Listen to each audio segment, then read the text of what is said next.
Happy Pride, y'all! Happy Pride! Dr. Stone just released its first June episode, and the scene that the manga readers had long been anticipating, and me along with them because I'd seen the images online, finally got animated. Oh my gosh, just take a look at this.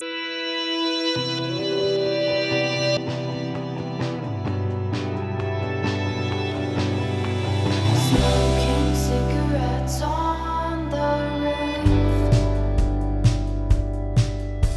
You look so pretty and I love this view. Oh, Zeno and Stanley. Oh my gosh. I hate these characters so much because they almost murdered our entire cast. But when I look at them together as a couple, they're just so cute. People on Reddit are being like, at this point, it would be less gay if they actually kissed. Gosh, I love it. Anyways, what motivated me to make today's video is this transphobic reel I saw. And just the rise, or I should say the prominence of conservative lesbians in general.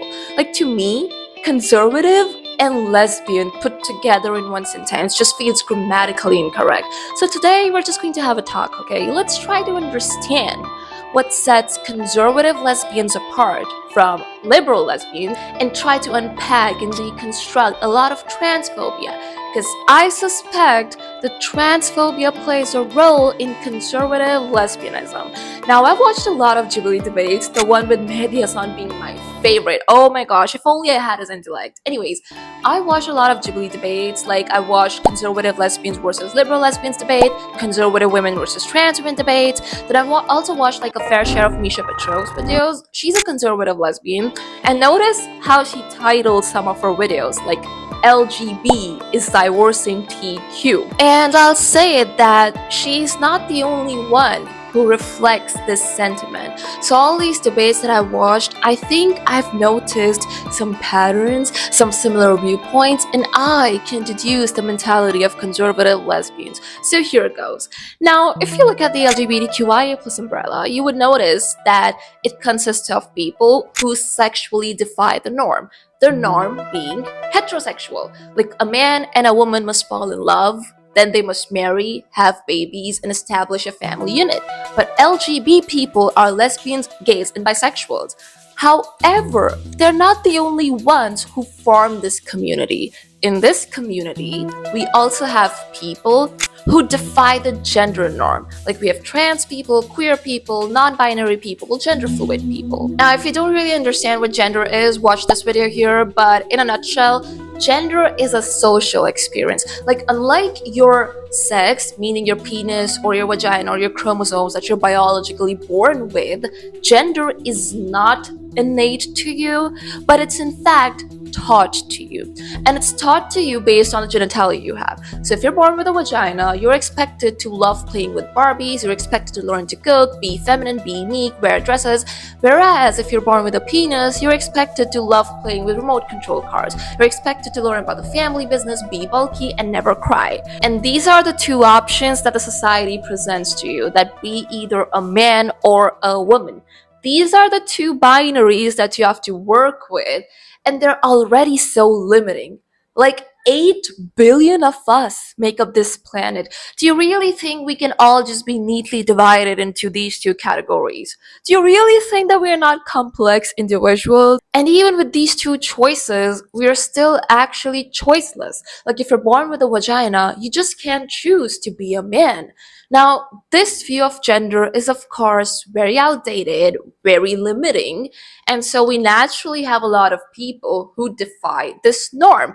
And so we have the TQIA+ in the LGB.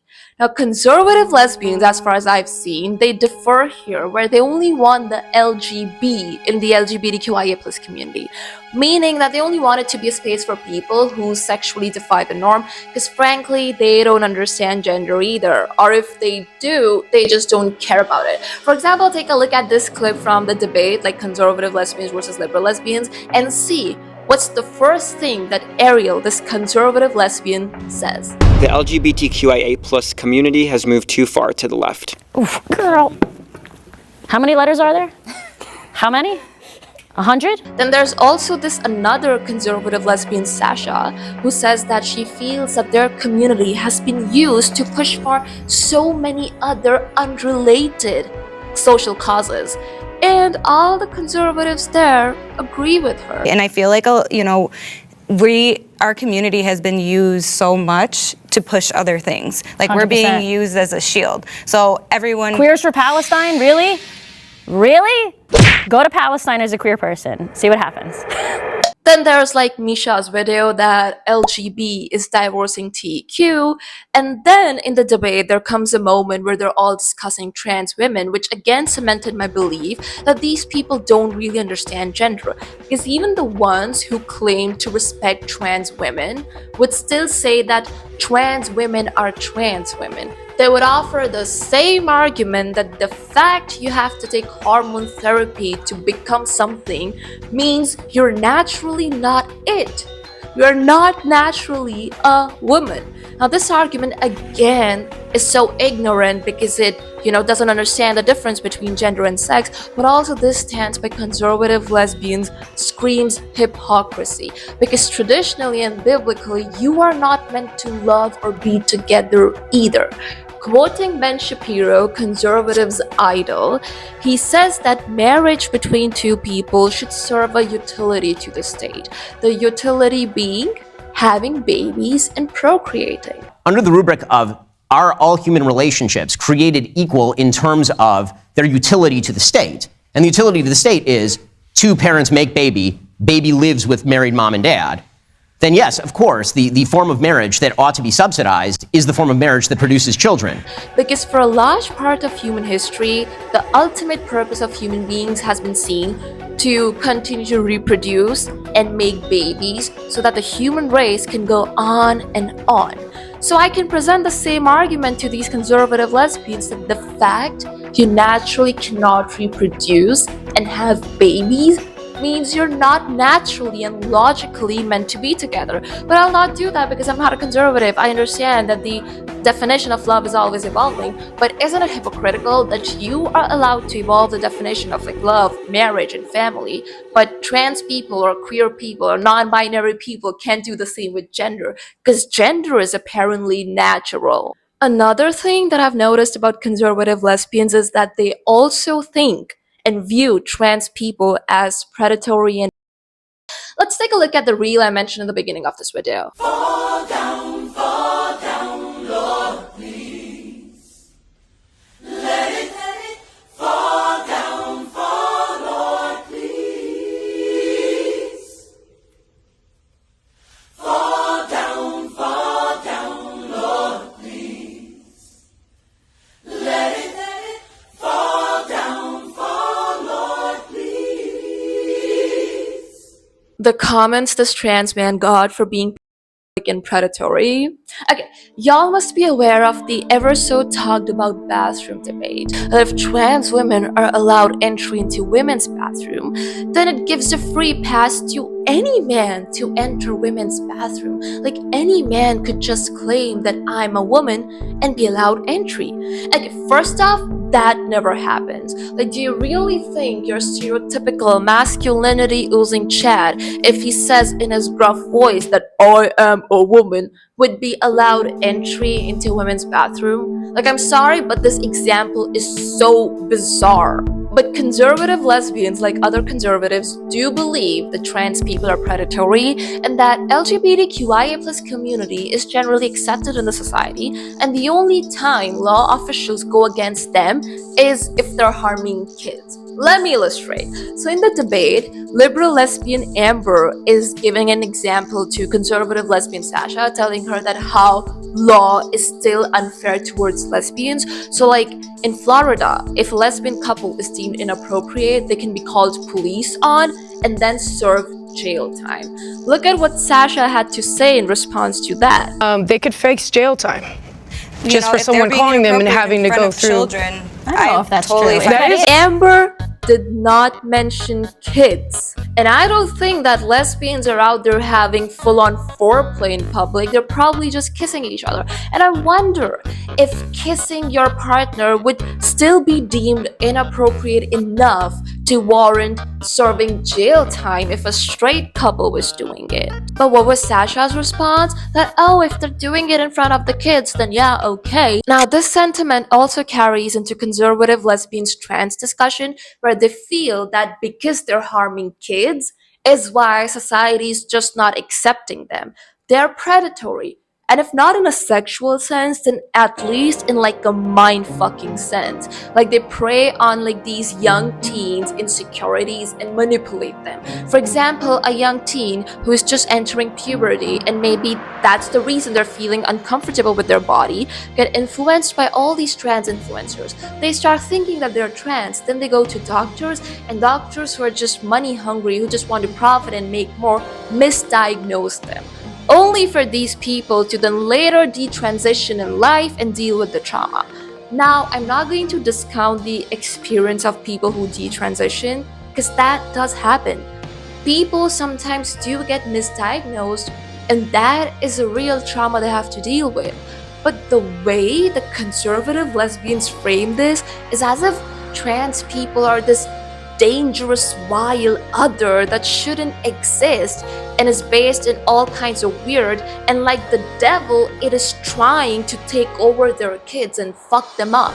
Now, Sasha, very interestingly in the debate, mentions that we need to save our kids. Okay, a slight tangent here. You don't really give a fuck about kids, because if you did, then the anger against the Epstein files should have been astronomical, but it was not. Anyways. Now, Sasha, very interestingly in the debate, mentions that we need to save our kids. They transition only to realize they were fooled, and then they're trying to cut off their body parts. So I watched this documentary about the life of trans kids in the US in the early 2000s, and one of the kids who was born a boy but wanted to be a girl had actually tried to cut his penis off with a nail clipper when he was, what, 7 or 8? Thankfully, his mom found him in time, and then the family allowed him to live as a girl. Caught her in the bathroom. She was in there for ages, so I went in to find out what she was doing. And she was standing there with her nail clippers in one hand and her penis in the other. And she was looking at herself like she was trying to build up the courage to just do it. And it was terrifying. There. This is the mental distress and the disgust with their bodies that these kids have to deal with every day. It was the early 2000s. Social media wasn't a thing at that time. Who do you think influenced these kids? Do you think they were manipulated by some outside other? Like this narrative that makes a joke out of trans people's gender dysphoria, that they're just these who want an excuse to freely enter women's bathroom, is downright bullshit and so insensitive. Do you really think your stereotypical masculinity oozing Chad would go through the effort to put on a lipstick, to put on makeup and wear a dress to enter women's bathroom? No! Your stereotypical masculinity oozing Chad thinks that femininity is humiliating. And in case your stereotypical Chad does go to these lengths to enter women's bathroom, then it's a him problem. It's a men's problem. Men are the abusers, men are the ones who are taking advantage of other people's gender dysphoria. It's not a trans person's problem. All these kids in the documentary, when they were asked why they wanted to be other gender, they said stuff like, I want to be a girl because I want to have boobs. I think boobs are cute. And I want to grow my hair long. And I want to wear skirts. And when kids were asked like why they wanted to be a boy, they said stuff like they wanted to be more like their guy friends. They wanted to get a gruff voice when they grew up. Like, see, I understand the concern about kids or like young teens having to decide if they want to alter their biology when they are taking these hormone therapy. I understand the concern about them not being able to make informed decisions at that age. I really do. Heck, I don't know what I would do if my future kid comes out as trans. But I'll also say this, that kids have a clearer understanding of their gender than we give them credit for. Because like I said, gender is a lived experience, and like they do have some sense of which gender they feel comfortable with. Like, it's not asking your kid if you should sell your house, because they obviously don't understand economy that well and they cannot really help you make informed decisions. But it's not the same with gender, because they do understand gender. They do understand what is it that they feel comfortable with. Now, my next hypothesis is that conservative lesbians have a disgust with trans women's bodies. So, in the debate, there came a moment when they were asked if they would ever date a trans woman. And conservative lesbian Ariel said that, frankly, I don't like the male anatomy. I just hate the male genitalia, which is fair. It's her sexual orientation, her preference. But then she says that those of you who say that you would date a trans woman, would you suck?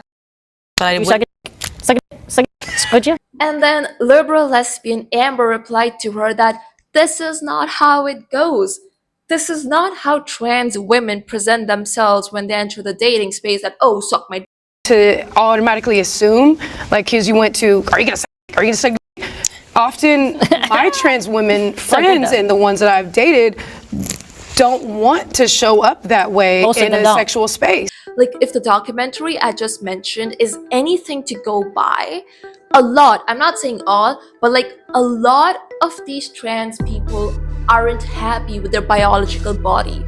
They have a disgust with it. So if they have only socially transitioned and not biologically transitioned, they're probably not going to flaunt their in your faces.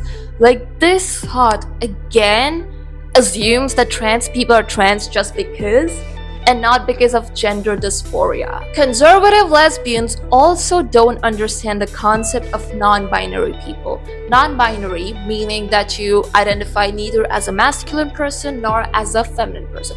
And they just don't understand how a person like that could be a lesbian. Like, in the debate, there is a liberal lesbian who's non-binary, and you can see that the conservatives are just not supportive of her. A lot of people that identify on the far left, LGBT or not, have redefined the word woman to mean basically anything. Yeah, I'm non-binary. I use they, them pronouns. So there you go. Okay. I still identify as a lesbian. I'm still here. Can I ask you how you identify as a lesbian when you're not a woman? Not just that, but also take a look at one of Misha's recent videos that I am gay, not queer.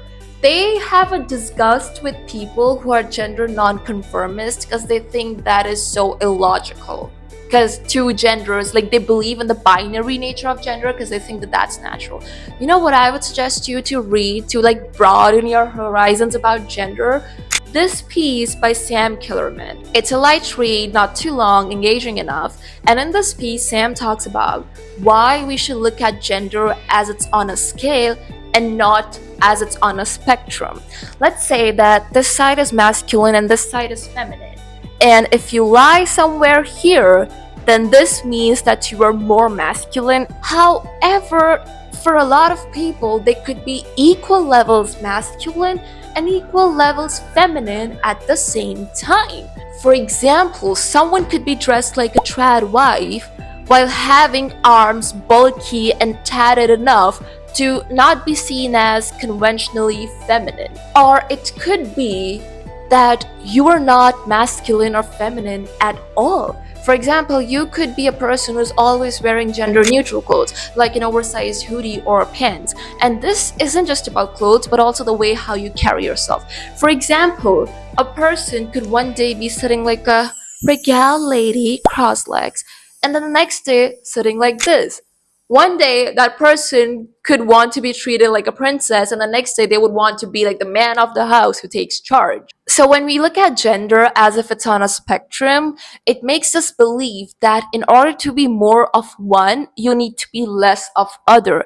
But when you look at gender like it's on a scale, it allows you to be more of both things together, or just not identify with any of these binaries at all. So I think if you understand that gender is not innate, it is not something fixed, and it's actually very complex, and if you read pieces like these, you would understand like where queer and non-binary people are coming from and how they could still be lesbians.